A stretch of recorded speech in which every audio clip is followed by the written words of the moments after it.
नमस्कार प्रिय दर्शकों, आप सभी को राधे राधे। आप देख रहे हैं कृष्णा ज्ञानोदय। मैं कृष्ण। बता दें कि चल रही 21 दिवसीय श्रीमद् भगवत गीता ज्ञान यज्ञ में आप सभी मित्र एवं बंधुओं का हार्दिक स्वागत एवं अभिनंदन करते हैं। आज हम प्रवेश करने वाले हैं सप्तदश दिवस और प्रारंभ करने वाले हैं पंचदशोऽध्याय। ओम श्री गणेशाय नमः। ओम श्री सरस्वत्यै नमः। ओम श्री परमात्मने नमः। अथ श्रीमद्भगवद्गीता अथ पंचदशोऽध्यायः। श्रीभगवानुवाच ऊर्ध्वमूलमधः शाखमश्वत्थं प्राहुरव्ययं छन्दांसि यस्य पर्णानि यस्तं वेद स वेदवित्। श्री भगवान बोले, आदि पुरुष परमेश्वर रूप वाले और ब्रह्मा रूप मुख्य शाखा वाले जिस संसार रूप पीपल के वृक्ष को अविनाशी कहते हैं तथा वेद जिसके पत्ते कहे गए हैं, उस संसार रूप वृक्ष को जो पुरुष मूल सहित तत्व से जानता है वह वेद के तात्पर्य को जानने वाला है। अधश्चोर्ध्वं प्रसितास्तस्य शाखा गुण प्रवृद्धा विषय प्रवाला अधश्च मूलान्यनुसंततानि कर्मानुबंधीनि मनुष्य लोके। उस संसार वृक्ष के तीनों गुणों रूप जल के द्वारा बढ़ी हुई एवं विषय भोग रूप कोंपलों वाली देव मनुष्य और तिर्यक आदि योनि रूप शाखाएं नीचे और ऊपर सर्वत्र फैली हुई हैं तथा मनुष्य लोक में कर्मों के अनुसार बांधने वाली अहंता ममता और वासना रूप जड़ें भी नीचे और ऊपर सभी लोकों में व्याप्त हो रही हैं। न रूपमस्येह तथोपलभ्यते नान्तो न चार्दिर्न च संप्रतिष्ठा अश्वत्थमेनं सुविरूढमूल मसंगशस्त्रेण दृढ़ेन चित्वा। इस संसार वृक्ष का स्वरूप जैसा कहा है वैसा यहाँ विचार काल में नहीं पाया जाता, क्योंकि न तो इसका आदि है और न अंत है तथा न इसकी अच्छी प्रकार से स्थिति ही है। इसलिए इस अहंता ममता और वासना रूप अति दृढ़ मूलों वाले संसार रूप पीपल के वृक्ष को दृढ़ वैराग्य रूप शस्त्र द्वारा काटकर ततः पदम तत्परमार्गितव्यं यस्मिन् गताना निवर्तन्ते भूयः तमेव चाद्यं पुरुषं प्रपद्ये यतः प्रवृत्तिः प्रसृता पुराणी। उसके पश्चात उस परम पद रूप परमेश्वर को भली भांति खोजना चाहिए जिसमें गए हुए पुरुष फिर लौटकर संसार में नहीं आते और जिस परमेश्वर से इस पुरातन संसार वृक्ष की प्रवृत्ति विस्तार को प्राप्त हुई है उसी आदि पुरुष नारायण के मैं शरण हूँ। इस प्रकार दृढ़ और निश्चय करके उस परमेश्वर का मनन और निधिध्यासन करना चाहिए।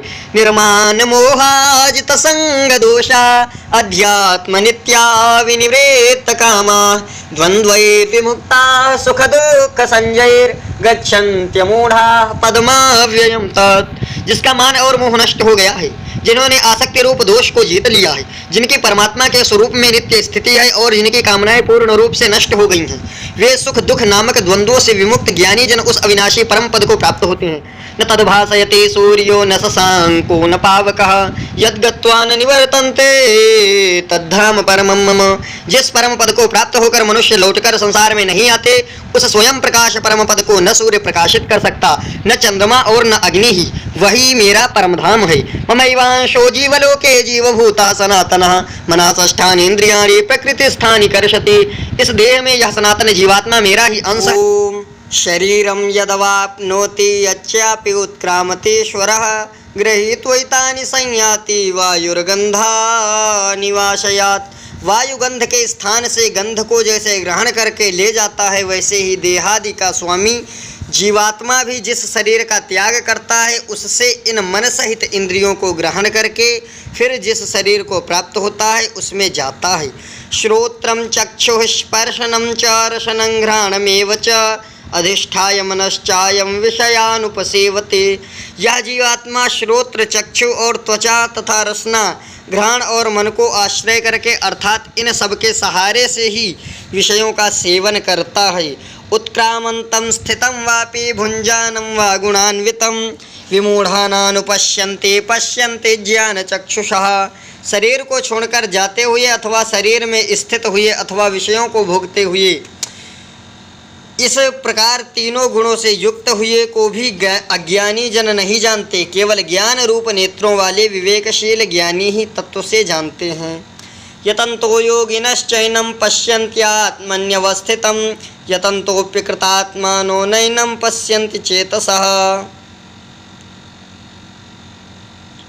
यत्न करने वाली योगी जन भी अपने हृदय में स्थित इस आत्मा को तत्व से जानते हैं, किंतु जिन्होंने अपने अंतःकरण को शुद्ध नहीं किया, ऐसे अज्ञानी जन तो यत्न करते रहने पर भी इस आत्मा को नहीं जानते।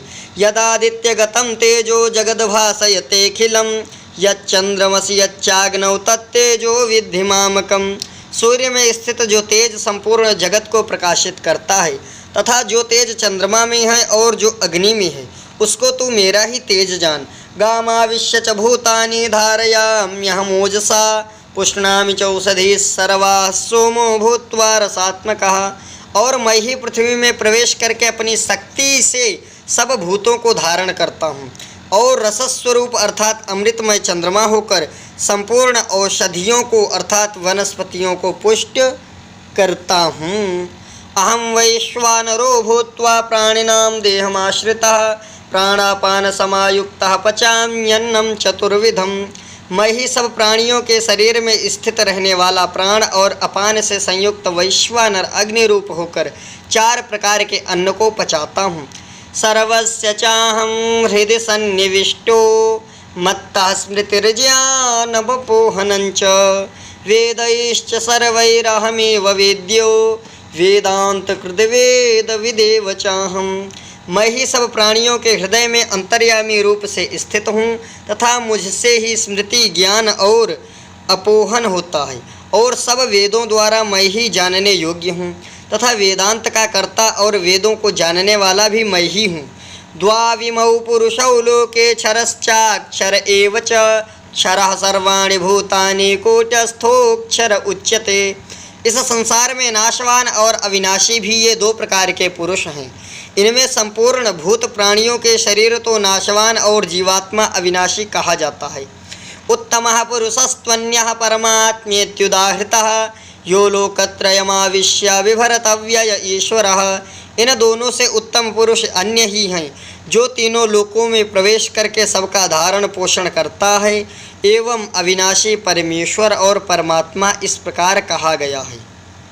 यस्माक्षरमतीतोऽहम् अक्षरादपि चोत्तमः अतोऽस्मि लोके वेदे च प्रथितः पुरुषोत्तमः।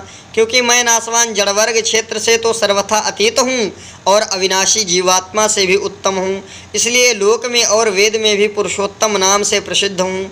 यो मामेवं सम्मूढ़ो जानाति पुरुषोत्तमं स सर्वविद् भजति मां सर्वभावेन भारत।